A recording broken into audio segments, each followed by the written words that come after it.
The Obsidian Empire, a love forged in fire and gold. Part 1, The First Encounter, a diamond in the dust. The air in the Grand Palais ballroom was thick with the scent of money and ambition, a heady perfume of bespoke suits, vintage champagne, and the subtle, almost imperceptible hum of power. Leonardo Thorne, the undisputed monarch of global finance, stood at the apex of this opulent pyramid. His name was synonymous with empires built from nothing, with audacious takeovers, and with a personal fortune that dwarfed nations. He was a man carved from granite and ambition, with eyes the color of old gold, a predatory gleam that could strip a man's defenses bare, and a smile that promised both salvation and damnation. Women, exquisite and accomplished, orbited him like eager satellites, vying for a moment of his attention, a fleeting touch of his formidable aura. But Leonardo was bored. Utterly, profoundly bored. Until he saw her. She wasn't draped in haute couture or dripping with inherited jewels. She was a caterer, a fleeting shadow weaving through the glittering throng, balancing a tray of miniature truffle tarts with an almost defiant grace. Her uniform, a simple black dress, only served to highlight the ethereal quality of her skin, the sharp angles of her collarbones, and the startling vibrancy of her eyes, a shade of jade that seemed to hold all the untamed wildness of a forgotten forest. Her hair, a riot of unruly auburn curls, escaped the confines of her professional bun, framing a face that was both delicate and fiercely intelligent. Her name, he would later learn, was Elara Vance. And she looked at him not with awe, not with desire, but with a flicker of something akin to disdain as he accidentally brushed her arm, nearly sending a cascade of champagne flutes crashing. "My apologies," he murmured, his voice a low rumble, accustomed to immediate deference. Elara merely offered a curt nod, her lips pressed into a thin line, her gaze sweeping over his impeccably tailored suit, his custom-made watch, and settling on his face with an unnerving lack of recognition. "No harm done, Mr. Thorne. Leonardo Thorne." He watched for the inevitable widening of eyes, the sudden flush of recognition, the subtle shift into deference. "Nothing." "Right," she said, dismissively. "If you'll excuse me, I have work to do." She sidestepped him, her movements fluid and efficient, and vanished into the bustling kitchen. Leonardo Thorne, a man who commanded boardrooms and bent governments to his will, was left standing alone, a half-empty champagne flute forgotten in his hand, a strange, unfamiliar heat coiling in his gut. He had never been dismissed. Not by a woman. Not by anyone.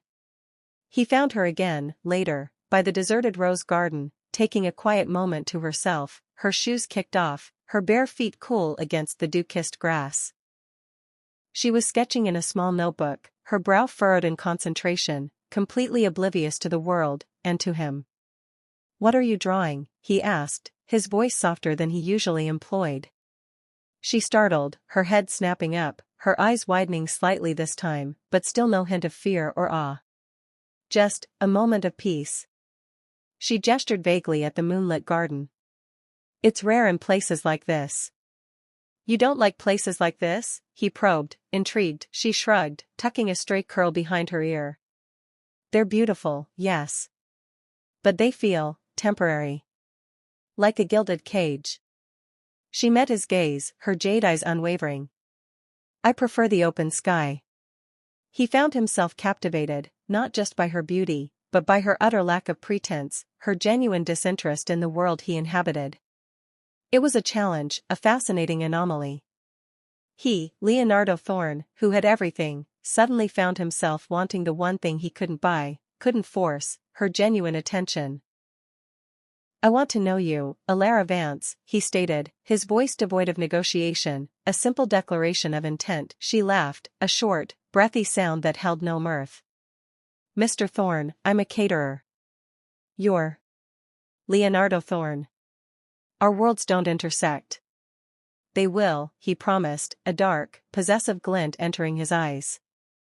"Consider it done." Part 2, The Obsession, a Cage of Gold. And so began Leonardo's relentless pursuit. He deluged her with gifts, not ostentatious jewels, but thoughtful, almost uncanny selections, rare first editions of her favorite authors, sketching supplies from obscure European ateliers, a vintage telescope when he learned of her fascination with the stars. He sent his private jet to pick up her favorite obscure coffee beans from a remote village in Colombia. He bought the small, struggling art gallery where she occasionally displayed her amateur sketches, ensuring her work was prominently featured. Elara, however, remained unmoved. Each gift, each grand gesture, was met with a polite, firm refusal, or a bewildered, almost annoyed, acceptance. She continued to work her catering jobs, to live in her modest apartment, to pursue her art, entirely unswayed by his formidable charm and even more formidable wealth. "Mr. Thorne," she said one evening, after he had appeared unannounced at her apartment door with a Michelin-starred chef to prepare dinner, "this has to stop. I appreciate the attention, but I'm not interested. I value my independence. I value my quiet life. And frankly, your intensity is suffocating." His golden eyes narrowed. "Suffocating? I'm offering you the world, Elara. A life beyond your wildest dreams." "My wildest dreams don't involve being owned," she retorted, her voice trembling slightly, but her resolve holding. "And that's what this feels like. You don't want a partner, you want a possession." A muscle twitched in his jaw. "You wound me, Elara. I want you. All of you. And what I want, I get." He reached out, his hand cupping her face, his thumb stroking her cheekbone. His touch was electric, a jolt of raw power that both repelled and fascinated her. She tried to pull away, but his grip was firm, unwavering. He leaned in, his gaze burning into hers, and then, without warning, his lips descended on hers. It was a kiss of pure dominance, of possessive hunger. His mouth was hot, demanding, bruising, tasting of whiskey and ambition. He forced her lips apart, his tongue invading, staking a claim. Elara's mind screamed in protest, a primal terror seizing her. She pushed against his chest, her hands flat against the expensive fabric of his suit, but he was immovable, a monolith of desire. He deepened the kiss, pulling her flush against his body, her breasts crushed against his hard chest, her hips meeting his. He held her captive, his strength overwhelming, his intent undeniable. When he finally pulled away, her lips were swollen, her breath ragged. His eyes, dark and intense, held a triumph that chilled her to the bone. "You are mine, Elara," he whispered, his voice a silken threat.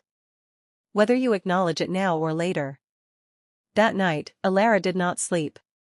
The taste of him, the feel of his overwhelming strength, the terrifying certainty in his eyes, haunted her.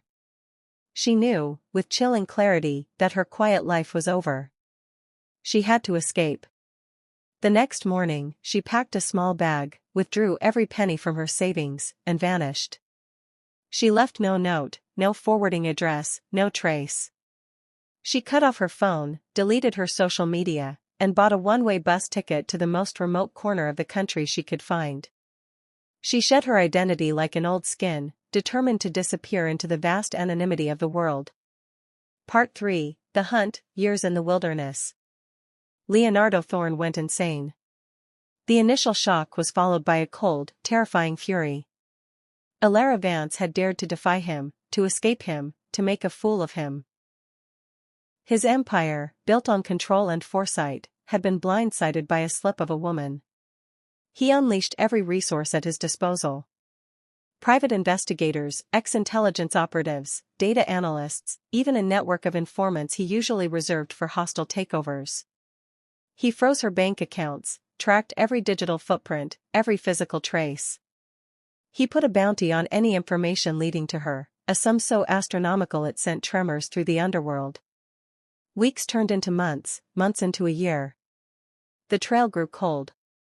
Her apartment was empty. Her friends and family, bewildered by her disappearance, had no answers. She had truly vanished. The world watched, fascinated and terrified, as Leonardo Thorne, the unshakable titan, became a man consumed by a singular, obsessive quest. His business dealings became even more ruthless, his public appearances rarer, his eyes holding a haunted, desperate glint. He bought a deserted island in the Pacific, building a fortress-like mansion, a monument to his unfulfilled desire. He commissioned artists to paint her portrait from memory, from the few blurry photos he had. He walked the halls of his many estates, seeing her ghost in every shadow, hearing her laugh in every whisper of the wind. 5 years. 5 agonizing years passed. The world had largely forgotten Elara Vance, dismissing her as a fleeting obsession of a mad billionaire. But Leonardo had not forgotten. Not for a single waking moment. Her face, her scent, the feel of her in his arms, were etched into his very soul. Then, a whisper. A grainy photograph from a small, independent art fair in a remote, coastal town in New Zealand. A woman with unruly auburn curls, her jade eyes fixed on a canvas, a half-smile playing on her lips. It was her. Older, perhaps, a little more weathered, but undeniably Elara. A feral cry escaped Leonardo's lips, a sound of triumph and raw, unhinged relief. He moved with the speed of a predator. Within hours, his private jet was airborne, a small, hand-picked team of his most loyal, most discreet security personnel accompanying him. He wasn't going to risk losing her again. Part 4, The Capture, a Golden Cage Rebuilt. Elara had built a new life, a fragile, hard-won peace. She lived in a small cottage overlooking the ocean, her days filled with painting, gardening, and the quiet camaraderie of a small artist community. She had even found a semblance of affection with a kind, unassuming local fisherman named Finn. Finn was everything Leonardo was not: gentle, patient, grounded, content with the simple beauty of life. He admired her art, listened to her dreams, and never tried to control her. She was sketching on the beach, the salty spray on her face, when a sleek, black helicopter descended from the sky like a monstrous bird of prey. Before she could react, figures in dark suits emerged, moving with ruthless efficiency. Elara Vance, a voice, impossibly familiar, resonated behind her, sending a shiver of ice down her spine. She turned slowly, her heart plummeting to her stomach. He stood there, impossibly handsome, impossibly dangerous, his eyes still that same terrifying shade of gold, burning with an intensity that had only deepened with time. Leonardo Thorne. No, she whispered, shaking her head, backing away. You can't be here. You can't. He took a step towards her, his voice a low, dangerous growl. I told you, Elara. You are mine. And I always get what I want. You ran for 5 years. 5 years I searched. Do you have any idea what that did to me? His voice cracked with a raw, unhinged emotion that startled her. You broke me, Elara. And now, I'm taking you home. She turned to run, but his hand shot out, grasping her arm, his grip like steel. He pulled her against him, crushing her to his chest, burying his face in her hair. Never again, he murmured, his voice thick with a possessive relief that bordered on madness. Never again will you leave me. She struggled, screaming, kicking, but it was futile. His men moved in, swiftly, silently. She was sedated, her last conscious thought the terrifying certainty that her hard-won freedom had been irrevocably lost. She awoke in a bed softer than clouds, in a room larger than her entire cottage. The air was perfumed with exotic flowers, the silence profound. Sunlight streamed through floor-to-ceiling windows, revealing a breathtaking view of a sapphire ocean. She was on an island, a private paradise, opulent beyond imagining. The door opened, and Leonardo entered, dressed in casual linen, looking like a god of this gilded realm. He carried a tray with fresh fruit and a delicate teapot. Good morning, Elara, he said, his voice deceptively gentle. Sleep well? She stared at him, her eyes wide with fear and fury. You kidnapped me. You locked me up. He set the tray down, his gaze unwavering. I brought you home. Where you belong. Where you are safe. Where no one can ever take you from me again. He gestured around the luxurious room. This is yours. Everything here is yours. You want for nothing. But you will not leave. He installed a sophisticated security system, guards patrolling the perimeter of the island. Her every need, every whim, was anticipated and fulfilled by a discreet staff. He brought her art supplies, a grand piano, a library filled with books. He tried to woo her with luxury, with attention, with a tenderness that was unsettlingly intertwined with his possessiveness. "You're a monster," she spat at him one evening, after he had spent hours reading aloud to her from her favorite poetry, his voice surprisingly soothing. His golden eyes held hers. "Perhaps. But I am your monster, Elara. And I will never let you go." Part 5, The Slow Burn, Stockholm Syndrome and Seduction. Days bled into weeks, weeks into months. Elara tried everything: pleas, arguments, silent defiance, even attempts to find vulnerabilities in his fortress. But Leonardo was unyielding. He was always there, omnipresent, a shadow and a light. He would sit with her for hours, observing her as she painted, discussing philosophy, art, even the intricacies of his global empire. He learned her every habit, her every preference, her every subtle mood shift. He began to court her again, not with grand gestures, but with an intimate, relentless seduction. He would trace the lines of her face with a feather-light touch, his gaze burning. He would whisper promises of a shared future, of a love so profound it would consume them both. He would challenge her intellect, drawing her into passionate debates, admiring her fierce mind. One evening, after she had been particularly withdrawn, he found her sketching on the veranda, her eyes distant. He knelt beside her, his hand gently covering hers. "What is it, Elara?" he asked, his voice soft, almost vulnerable. "I miss the ocean," she confessed, her voice barely a whisper. "The real ocean, not just this view. I miss feeling the sand between my toes, the wind in my hair, without being watched." The next morning, he had a section of the beach cordoned off, a discreet, almost invisible security perimeter established. He took her there himself, walking beside her, holding her hand, his presence a constant, undeniable reminder of her captivity, yet also a strange comfort. They walked in silence, the waves crashing, the sea breeze whipping her hair around her face. For a moment, she almost forgot she was a prisoner, the line between captor and lover blurred. His touch, once terrifying, became familiar, then almost welcome. His fierce gaze, once a threat, became a source of intense, singular attention. She began to see not just the monster, but the man beneath, the loneliness, the vulnerability that his immense power created, the profound, almost childish need for her. The turning point came one stormy night. The island was lashed by wind and rain, the power flickering. Elara was huddled in her room, a primal fear seizing her. Leonardo found her, not with a command, but with a quiet understanding. He simply sat beside her, not touching her, but his presence a steady anchor in the chaos. When the storm raged at its peak, and a sudden clap of thunder made her jump, he pulled her into his arms. She resisted for a moment, then, exhausted and terrified, she leaned into him, burying her face in his chest. His arms closed around her, strong and protective, and for the first time, she felt safe. Not free, but safe. His lips found her hair, then her temple, then the soft skin behind her ear. His breath was warm against her skin, sending shivers down her spine. "Elara," he murmured, his voice rough with emotion, "I know I have taken your freedom. But I will give you everything else. My heart, my life, my soul. Just don't fight me anymore. Let me love you." Something shifted within her. The years of resistance, the anger, the fear, began to crack, replaced by a strange, aching tenderness. He had pursued her, captured her, but he had also waited, patiently, relentlessly, for her to see him.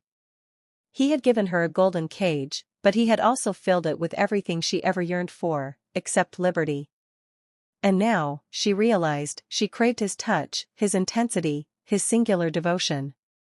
He kissed her then, not with force, but with a deep, yearning tenderness that spoke of years of unspoken desire. Her lips parted, not in protest, but in a hesitant invitation. His tongue met hers, slow and sensual, a dance of surrender and conquest. Her hands, once pushing him away, now found their way to his hair, clutching him closer. She kissed him back, with a desperate hunger that surprised them both. The clothes came off slowly, deliberately, as the storm raged outside, mirroring the tempest within. His hands, so accustomed to commanding empires, now worshipped her body, tracing every curve, every hollow. He murmured her name like a prayer, his breath hot against her skin. She arched into his touch, a soft moan escaping her lips as his fingers explored her most intimate spaces. When he finally entered her, it was not an act of force, but of mutual, desperate need. Her nails dug into his back, her legs wrapped around his waist, pulling him deeper. The act was primal, passionate, a culmination of years of obsession and denial. She cried out his name, not in fear, but in a surrender so complete it was intoxicating. In the throes of their passion, the lines blurred entirely.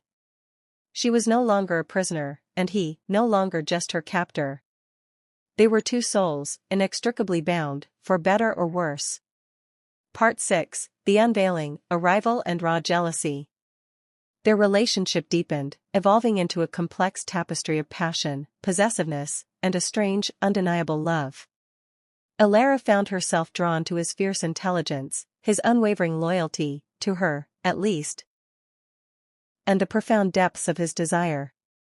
He, in turn, found a vulnerability in her that no one else had ever touched, a source of light and artistic fire that both soothed and stimulated his restless soul. They spent their days in a luxurious bubble, exploring the island, painting together, making passionate love in every opulent room. Then, the outside world intruded. Leonardo had to attend a critical summit in Monaco, a rare foray back into his public life. He insisted Elara accompany him, not as a prisoner, but as his declared partner. He wanted to show her off, to claim her before the world. Monaco was a dazzling assault on Elara's senses, the glittering yachts, the exclusive casinos, the incessant flash of cameras. She felt like a bird released from a cage, but still tethered by an invisible thread to Leonardo. He was attentive, protective, his hand always on the small of her back, his eyes constantly seeking her out in the crowd. At a charity gala, amid the clinking of crystal and the murmur of polite conversation, Elara spotted a familiar face. Finn. Her kind, gentle fisherman from New Zealand. He was with a group of environmentalists, looking slightly out of place in his simple suit, but radiating an honest warmth that was instantly recognizable. Finn, she exclaimed, a genuine smile lighting up her face, a smile Leonardo hadn't seen directed at anyone but him in years. Finn's eyes widened in shock, then relief. Elara. My God, it's really you. We thought you were gone. He rushed towards her, his face etched with concern and a deep, unspoken affection. He reached for her, his hands gently gripping her shoulders. Are you all right? What happened? Elara was about to answer, to explain, to tell him everything, when a hand, like a vice, clamped down on her arm. Leonardo, his face a mask of cold fury, stood beside her, his golden eyes blazing with a dangerous light. He had seen the way Finn looked at her, the genuine concern, the gentle touch, and a primal, unadulterated jealousy ripped through him. This is my fiancée, Elara Vance, Leonardo stated, his voice like ice, his arm wrapping possessively around Elara's waist, pulling her flush against him. And you are? Finn's gaze flickered between Elara's hesitant face and Leonardo's menacing one. He wasn't intimidated. Finn O'Connell. A friend. We were worried about Elara when she disappeared. He looked directly at Elara, his eyes filled with a question. Are you really okay, Elara? I'm fine, Finn, Elara stammered, feeling the heat of Leonardo's possessive glare. She hated the lie, but she saw the darkness gathering in Leonardo's eyes. Leonardo's grip tightened on her waist. Elara is more than fine. She's flourishing. Now, if you'll excuse us, we have an engagement. He practically dragged her away, leaving Finn standing alone, a look of profound concern and suspicion on his face. Back in their suite, Leonardo unleashed his fury. Who was that man? What was he to you? He demanded, his voice a low, dangerous growl. He was a friend, Leonardo, A kind, decent man who was worried about me when I vanished. Elara retorted, finally losing her temper. He was the only one who cared about me when you turned my life upside down. He touched you, Leonardo said, his eyes burning, his jaw clenched. He looked at you as if he owned you. No one owns you but me, Elara. Do you understand? He pushed her against the wall, his body pressing into hers, trapping her. His kiss was rough, possessive, a desperate assertion of his claim. He stripped her clothes, his hands tearing at the delicate fabric, his passion fueled by a raw, consuming jealousy. He took her then, on the floor, on the bed, over and over, his body staking its claim, his voice whispering her name like a mantra, an incantation to ward off any rival, any doubt. He needed to possess her completely, to erase any memory of another man's touch, another man's concern. Elara, caught in the maelstrom of his jealousy and her own complex feelings, met his intensity with a desperate, almost defiant passion, a silent acknowledgement that, yes, she was his, in every way that mattered. Part 7, The Unbreakable Bond, a Love Forged in Fire. The incident with Finn was a turning point. It forced Elara to confront the true nature of her feelings for Leonardo. She could have run, she could have sought help from Finn, but she hadn't. She had stayed, not out of fear, but out of a strange, undeniable bond that had formed between them. She loved him, despite everything, despite the dark path they had walked. His possessiveness, once terrifying, now felt like an extreme form of devotion. His intensity, once suffocating, now mirrored her own burgeoning passion. She confronted him, not with anger, but with a quiet strength. "Leonardo," she said, her voice steady, "I love you. But you have to trust me. You have to let go of this need to control every breath I take. I am not a possession. I am your partner. And if you truly love me, you will let me be free, even within our life together." He looked at her, his golden eyes filled with a mixture of fear and awe. He had never imagined she would say those words, never truly believed she would choose him. The control he had exerted for so long began to crumble, replaced by a desperate need to keep her, not by force, but by love. "Free," he whispered, his voice hoarse. "How can I?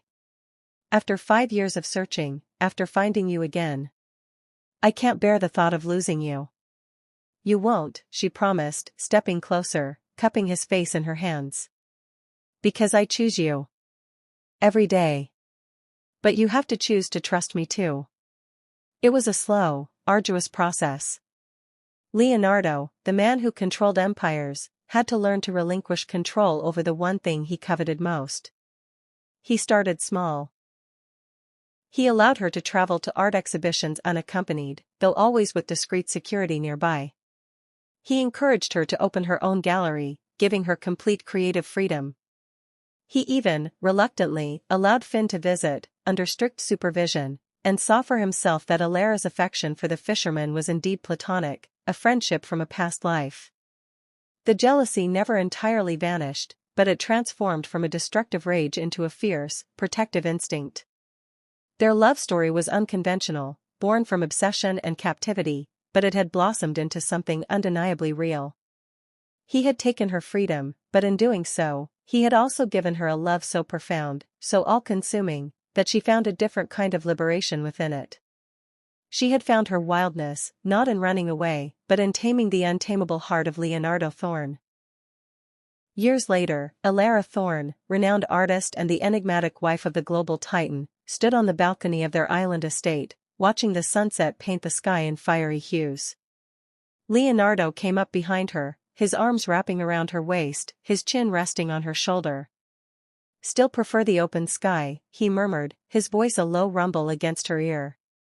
She leaned back into him, her hand finding his, intertwining their fingers.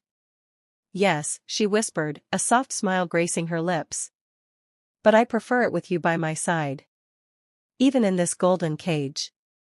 He kissed her neck, a possessive, tender kiss. "Our golden cage, Elara. Built for two." Their life was a testament to their dark, passionate, and undeniably unique love. He was still the ruthless billionaire, still the man who got what he wanted. But now, what he wanted most was her happiness, her art, her love. And Elara, the woman who had once run from him, now ran into his arms, forever bound by a love story forged in fire, obsession, and the undeniable truth that sometimes, the most beautiful things can emerge from the darkest of places. They had found their happy ending, together, forever entangled in their luxurious, complicated, and utterly devoted love. The end.